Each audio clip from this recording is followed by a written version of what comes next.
Seigneur, nous voulons te dire merci. Merci infiniment de nous avoir donné le goût à la parole. Merci, éternel Dieu des armées, pour notre âme que tu nourris premièrement au lever du jour. Merci, éternel Dieu des armées, pour la force que tu donnes, Papa, à chacun de nous, de triompher d'un certain nombre de vices du monde. Béni sois-tu, éternel Père. Ce matin, nous nous recommandons tes mains pour que ton esprit puisse nous nourrir. Éclaire-nous, enseigne-nous, Papa des cieux. Permets, Roi de gloire, à ta parole ce matin, de prendre corps en nous et de régner. Honneur, gloire à toi, dans le nom puissant de Jésus, nous avons prié. Amen. Nous bénissons l'Éternel Dieu des armées pour votre vie et pour notre vie également. Que toute la gloire et l'honneur lui reviennent infiniment. Nous vous remercions également pour votre fidélité à notre émission. Nous avions commencé par parler de la Pâque depuis le début de ce mois et surtout les raisons pour lesquelles Jésus s'est laissé crucifier en deux brigands. Nous avions vu que la première raison, c'était pour nous montrer la richesse, le grand trésor qu'est l'humilité. Et la deuxième grande raison pour laquelle il s'est laissé crucifier entre deux brigands, nous l'avons vu que c'est pour nous épargner du jugement, de la condamnation du péché. Il a porté le salaire du péché sur lui-même. Il a porté sur lui tout ce que devait générer le péché pour l'humanité. Mais pour ceux qui l'ont reçu, il a porté sur lui. Il a porté sur ses épaules le joug du péché. Et ce matin, encore nous voulons partager avec vous un autre sous-thème. Ce que lui a coûté l'acte accompli sur la croix. Souvent, on nous dit que le salut est gratuit. Oui, le salut est effectivement gratuit. Mais tout ce qui est gratuit pour quelqu'un a coûté quelque chose pour un autre. C'est ce qu'il faut retenir le plus. Si quelque chose t'est offert gratuitement, sache que quelqu'un a payé un prix pour que toi tu l'obtiennes gratuitement. Tout ce qui est gratuit, tout ce qui est libre a été payé par quelqu'un. Pour que le salut nous soit gratuit, pour que le royaume de Dieu soit gratuit à l'humanité, cela a coûté cher à Jésus. Cela lui a coûté très cher. Il pouvait accomplir en cachette l'œuvre de la rédemption. Il pouvait le faire dans le monde invisible. Mais il l'a fait de manière visible pour montrer à l'humanité ce que lui a coûté le salut de l'humanité. Les recherches nous ont montré que Golgotha, c'est à l'entrée de Hébron. Et à l'entrée de Hébron, à un carrefour. Donc c'est un lieu, c'est un tournant décisif dans la ville de Jérusalem où tout le monde passait par là. Et d'ailleurs, à Golgotha, après la crucifixion, des gens passaient et se moquaient d'eux. Se moquaient surtout de Jésus-Christ. Toi qui te dis fils de Dieu, mais descends. Toi qui fais des miracles, mais descends toi-même. C'est un lieu de passage obligatoire pour beaucoup de personnes. Jésus n'a pas accompli l'œuvre de la rédemption en cachette, en secret. Mais il a accompli au vu, au su de tout le monde. Pour que chacun puisse réaliser combien de fois cela a coûté, cela est dur, combien de fois il a souffert pour qu'aujourd'hui, nous ayons le salut gratuitement.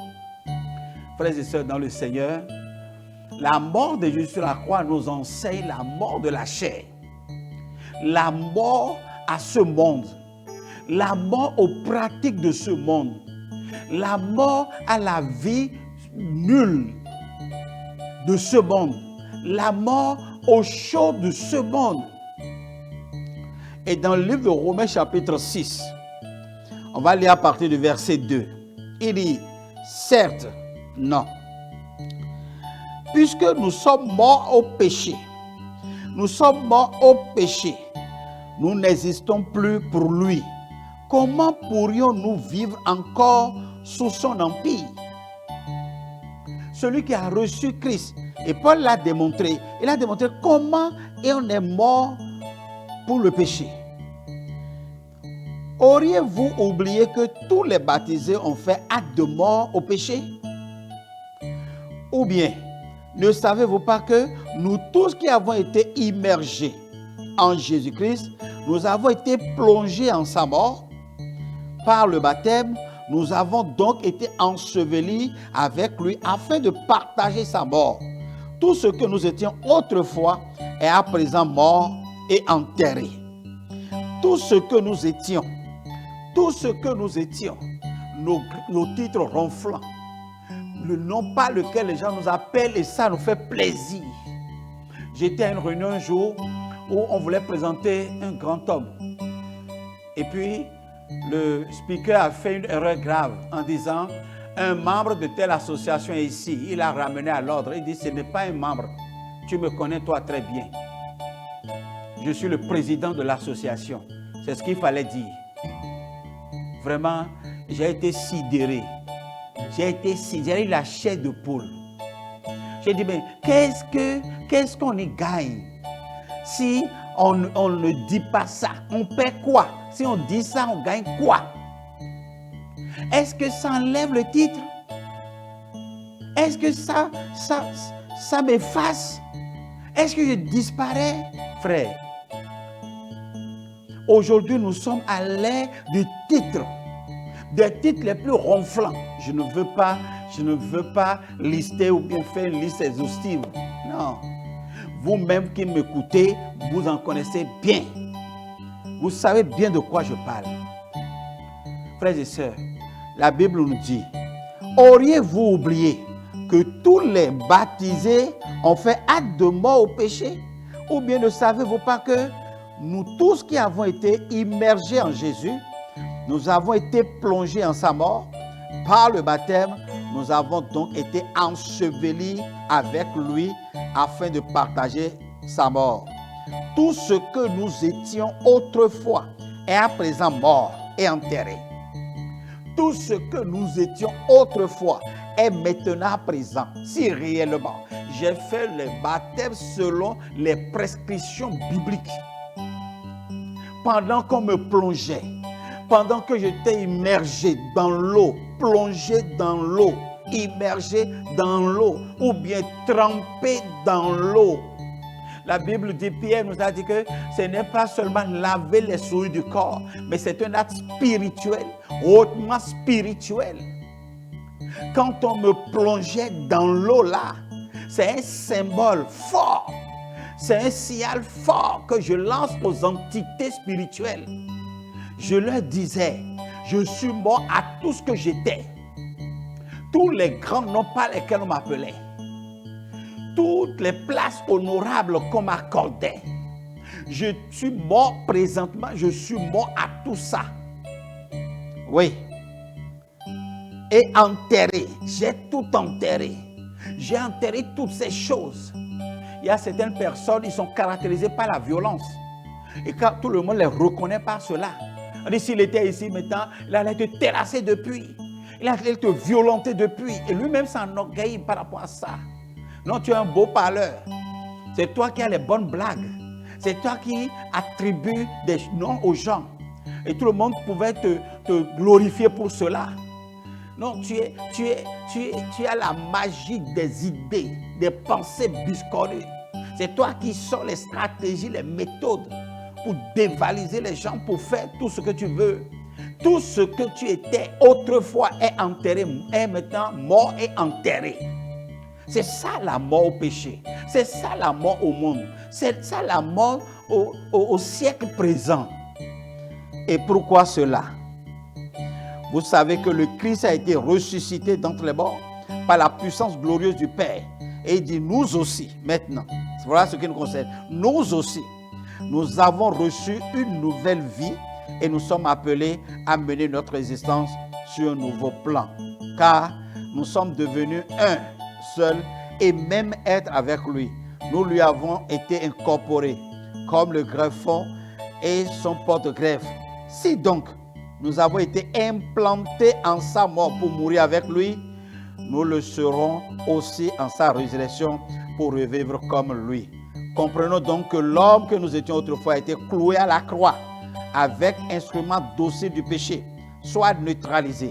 Nous avons été crucifiés avec le Christ pour que le mal n'ait plus de prise sur nous et que nous n'ayons plus besoin d'obéir comme des esclaves à des sollicitations. Alléluia. Un mort est quitte envers le péché. Il est dégagé de sa responsabilité. Le mal a beau l'appeler, il ne répond plus. Gloire au Seigneur Jésus. Merci Seigneur Père. Merci infiniment. Je prie pour toi et je le déclare que le péché va t'appeler et tu ne répondras plus. Le péché, le million péché que tu te cachais pour accomplir autrefois va frapper à ta porte. Il va tapoter comme ça. Il va appeler ton nom et tu ne répondras plus parce que tu es mort. Tu es mort pour ce péché. Tu es mort pour ce péché pour lequel tu payais un prix. Maintenant, gratuitement, ce péché viendra à toi. Et il va te sonner fort. Il va faire des forts signes. Mais tu vas lui dire, je suis mort à toi. Je suis mort au mensonge. Je suis mort à la fornication. Je suis mort à l'adultère. Je suis mort à l'orgueil. Je suis mort à la moquerie. Je suis mort au blasphème. Je suis mort à ce péché. Je ne répondrai plus. Le verset 7 a dit, un mort est quitte envers le péché. Romains chapitre 6, le verset 7. Il est dégagé de sa responsabilité. Le mal a beau l'appeler, il ne répond plus. Donc, puisque nous sommes morts avec le Christ, nous croyons aussi que nous partageons la vie de Christ. En union avec lui, nous accéderons à la vie nouvelle, car nous savons que le Christ est ressuscité des morts et ne mourra plus jamais. La mort a perdu tout droit et tout pouvoir sur lui. Il est mort pour le péché une fois pour toutes, mais à présent, étant ressuscité, il vit pour Dieu dans une communion parfaite. Frères et sœurs dans le Seigneur, je vais finir en te disant ceci, que la Pâque, c'est la résurrection de Christ, c'est la victoire de Christ sur le péché. Celui qui arrive à établir une victoire sur le péché, la mort n'a plus de pouvoir sur lui. La crainte de la mort disparaît de sa vie, parce que en dehors du péché, rien d'autre ne peut te désorienter, ne peut te détourner, te dévier du chemin du paradis. Rien. Rien. Seul le péché peut t'entraîner à l'enfer. En dehors du péché, rien d'autre ne peut t'entraîner à l'enfer. C'est pour cela que je déclare sur toi ce matin que la puissance de la victoire sur le péché te soit accordée au nom de Jésus. En ce moment, dans ce mois où la Pâque, l'influence de la Pâque est encore tangible, visible, je déclare que cette influence de la Pâque, de la victoire de Jésus à la croix sur le péché, soit maintenant ta victoire également. Que cette influence t'affranchit au nom de Jésus-Christ de toutes les influences du péché dans le nom de Jésus. Tu n'as plus de part, tu n'as plus de lot avec cette mode de vie, mais la nouvelle vie que nous donne la résurrection est ta part, est ton héritage. Je bénis le Seigneur, éternel Dieu des armées, de ce qu'il a commencé déjà cette œuvre dans ta vie et il la poursuit. Et il va l'achever dans le nom puissant de Jésus-Christ. Il va achever cette œuvre dans ta vie. Parce que tu n'es pas pour la mort, tu es pour la vie. Jésus est mort une fois pour toutes. Ton substitut est mort une fois pour toutes. Celui qui a pris ta place à la croix est mort une fois pour toutes. Il est mort à ta place et tu ne mourras pas. Pour que tu ne meurs pas, il est mort. Pour qu'à jamais tu aies la vie et la vie en abondance. Béni soit éternel Dieu pour ce que tu as déjà accompli. Au nom puissant de Jésus, j'ai prié. Amen. Merci Seigneur.